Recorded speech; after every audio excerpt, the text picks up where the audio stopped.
yet. There we go. Hello, hello, hello. I'm so excited to be here today talking about fundraising, right? I think so many people are thinking about fundraising right now. We're thinking about Giving Tuesday is right around the corner. We've got appeal letters and end of year campaigns coming together.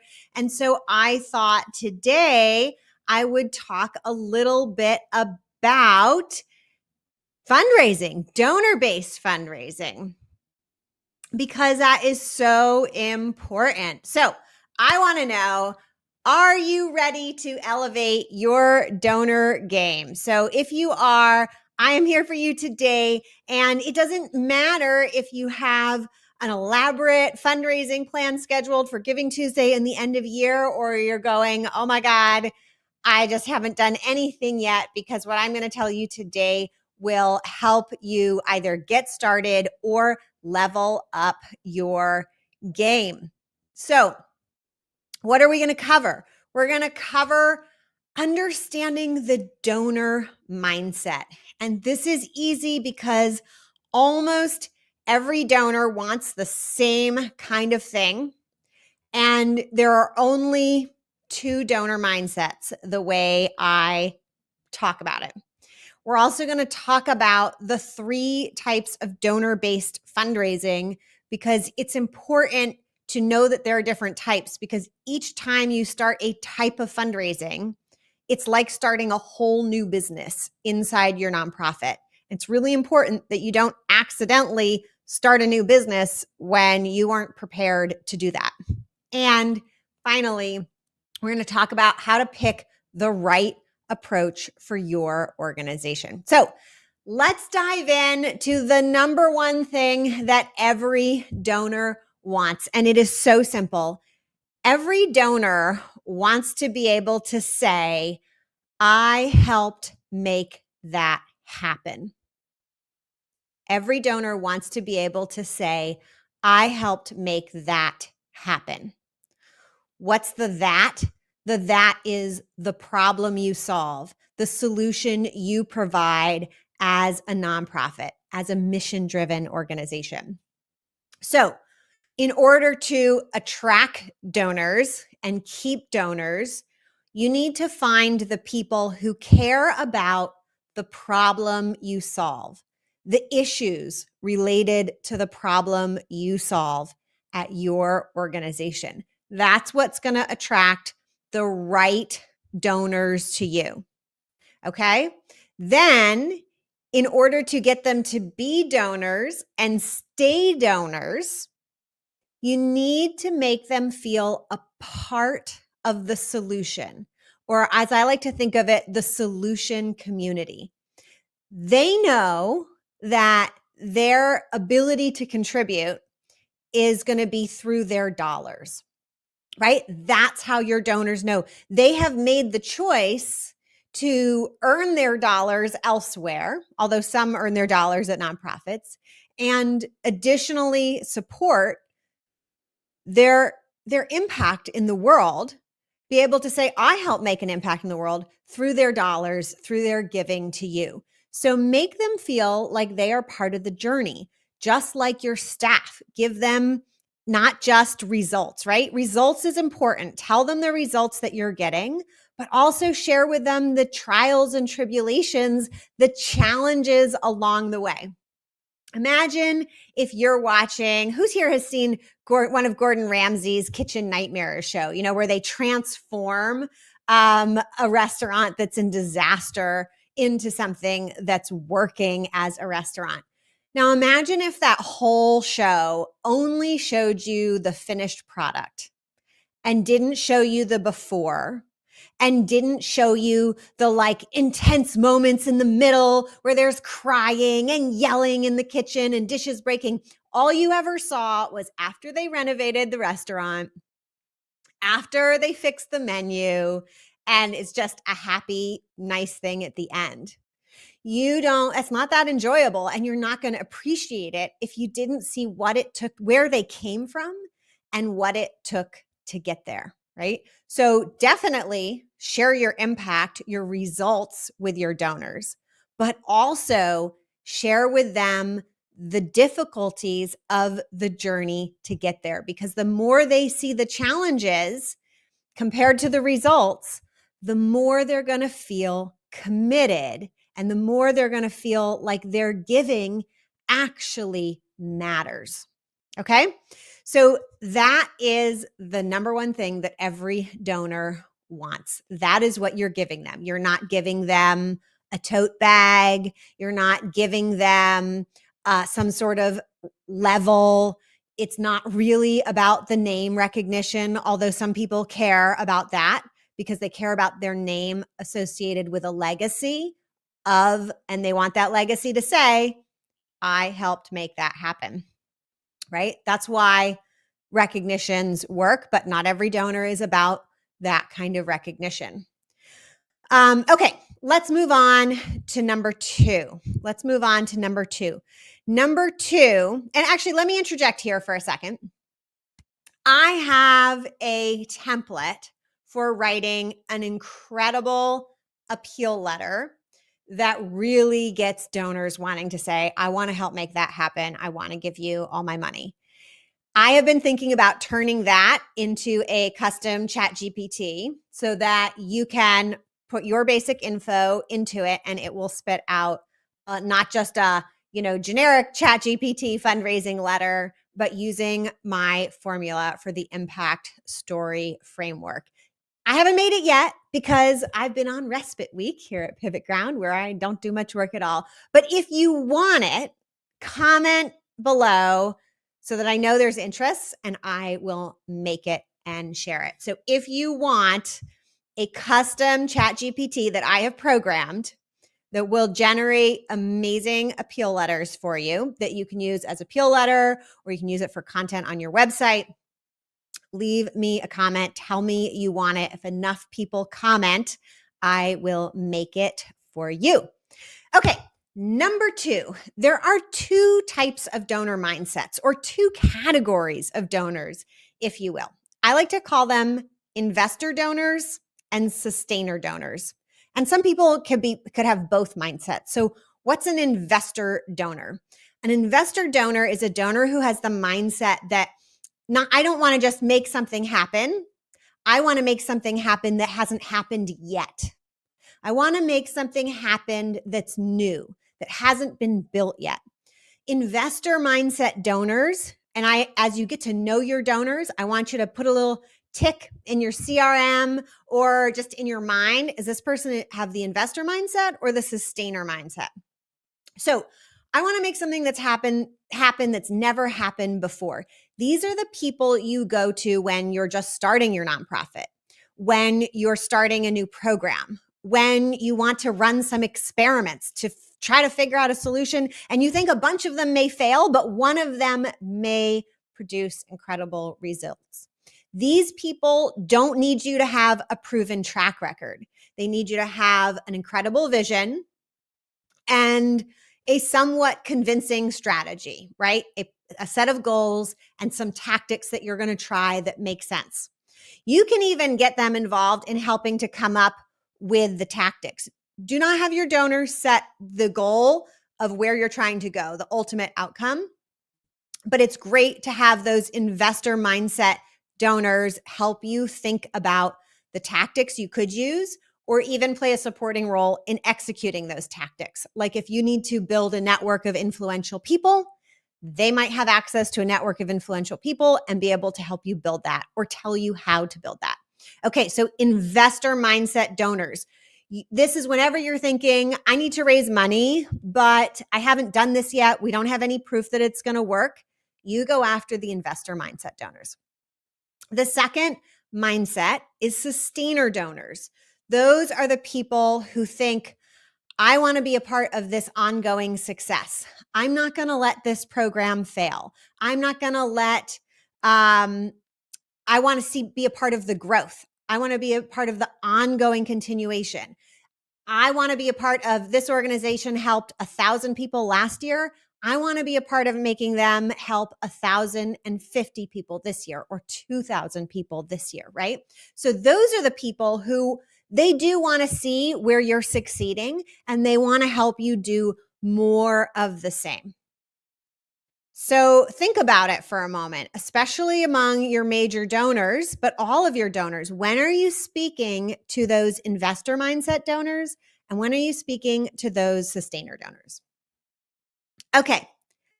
Point 3, there are 3 types of donor-based fundraising. There are your major donors. These are the people who are giving significant chunks of change, significant amounts of money. Significant is kind of however you define it. And we can go a little more into that on another topic. So put major donors in the comments if you want me to go deeper into how you even classify a major donor for your organization. There are what I call scaled donors, meaning scaled fundraising, scaled donor-based fundraising is about having a lot of donors. Any group that's roughly more than 150, beyond the number of people that you could have individual relationships with. This is where you get your mailing lists that you're using MailChimp or Constant Contact or Active Campaign or whatever tool you use to manage emails to hundreds and thousands of people, mailing lists to hundreds and thousands of people, right? This is about having more donors than you can have one-on-one relationships with. This is where sophisticated email marketing welcome series campaigns come in, where engaging websites become a must, right? Because where your social media starts to kick in, because you need to be able to communicate and interact with people at scale beyond what you could do through just like phone calls and individual emails.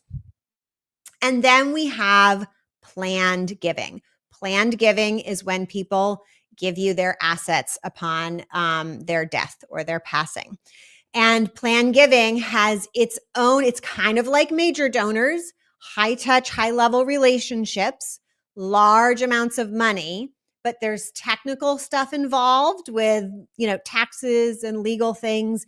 And it's a slightly different relationship because it's all about the future of what's going to happen for you and for them beyond their own lives, right? So there's going to be a certain mindset there, and there's going to be a slightly modified relationship journey there. Each one of these 3 types of donor-based fundraising, major donors, what I call scaled donor fundraising, and planned giving, have their own set of systems and processes that you need to put in place in order to do this consistently, effectively, efficiently. For each one of these, you're kind of going to assemble a flywheel and then get these processes going, get some work delegated, and make this happen consistently. Initially, it's going to take a lot of time to set up. And then as you get your systems and processes going, it's not going to take as much time to keep going. But that is why starting each one of these things is like starting your own mini business inside of your nonprofit. It's creating another brand of money pie each time in your nonprofit. So if you're focused on major donors, don't get distracted and start doing all this scaled donor fundraising stuff if you're not being super intentional. You probably, in most people who's listening, you probably don't have the capacity to start 2 or even 3 of these businesses all at the same time. And we're not talking even about grants and things like that yet, right? So you really need to pick one, get that flywheel going. Once you have that flywheel going with one type, then you can focus on getting the next type in place. So, how do we pick the right approach for your organization? One, when you think about major donors, scaled giving, and planned giving, or scaled fundraising and planned giving, I would ask yourself, where's my low-hanging fruit, right? Which would be the easiest for me to get set up first, or get improved first if you've already started doing some of each or some of any. And think about, what is it? What is it that where the low-hanging fruit is? Which would be the easiest to focus on and really get that flywheel going first? Is it major donors? Is it scaled donor fundraising? Or is it planned giving? So there's the low-hanging fruit approach. If you're just starting and you haven't really done anything, or you just want to say, I just want to do the best one first, I would highly encourage you to focus on your major donors first, because it involves the least amount of technical setup and you can get a lot of money. You don't even have to have a website or more than a simple one page. You really just need to get your basic messaging down. You need to be able to network. You need to be able to have conversations with people. And those are the key tools you need, basically building relationships, and the ability to hear no, because, like with all these things, there's going to be plenty of people you reach out to who are going to say no or not now. And you got to have a tough stomach for that, because it's just the reality of it. And the other thing I would say is, when you're thinking about finding the right approach for your organization, which things you should start with first, remember that all three of these types of donor-based fundraising have a better return on investment, meaning once you get that flywheel going, it's going to run faster, easier by itself and bring in more money for the amount of work that it's doing than corporate sponsorships or grants. But there is another reason to focus on any of these donor-based fundraising activities, especially the major donors and the scaled donor fundraising, before you focus on grants or corporate sponsorships. And this is really important, so listen up, okay? The thing is that especially if you're new or you're starting in a new direction or you're scaling up your messaging or you're shifting your focus, when you start your messaging to major donors or other individual donors at a scaled level, you are learning what they respond to. You are proving that your idea, your solution, the problem you're solving and the way you're solving it is valuable to a community of people who can sustain you. When you prove your idea to a foundation, you're only really getting commitment from a small group of people, whoever is on the committee or even the one person who's deciding who gets the grants. That's just a very small set of people who are all aligned around the same idea already. So it's not a really good way to prove that your idea is good. So, and same, if you get a grant as, for operations, still, you're only proving it to a small group.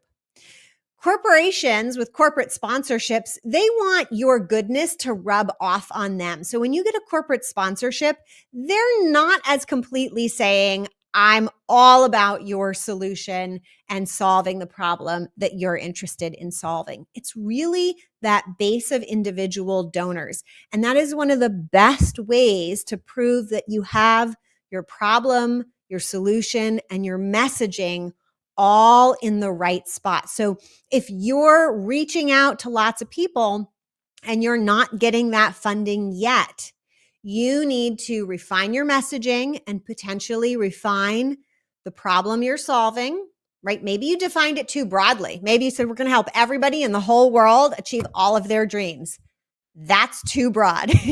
Hone in and narrow it down. We can talk about honing in your mission another day. Put mission in the chat if you want me to do a talk about honing in your mission so that it is unique and specific and will attract those donors. That's all I have for you today. I'm Sarah Olivieri. I have been helping nonprofits run better for over 2 decades, and it is my pleasure to come to you every week and give you little gold nuggets, tips, ideas, mini trainings as I do. If you would like more of stuff like this, you can sign up for my email list and get some tips by email as well at pivotground.com/sign up. Remember to comment in the chat if you want that Chat GPT appeal letter writing tool. If you want me to make that, post it in the chat. If enough people comment, so share it with your friends at nonprofits. If you want it, get them to comment too, and I will make it and give it to you. And happy Thanksgiving, everybody. And I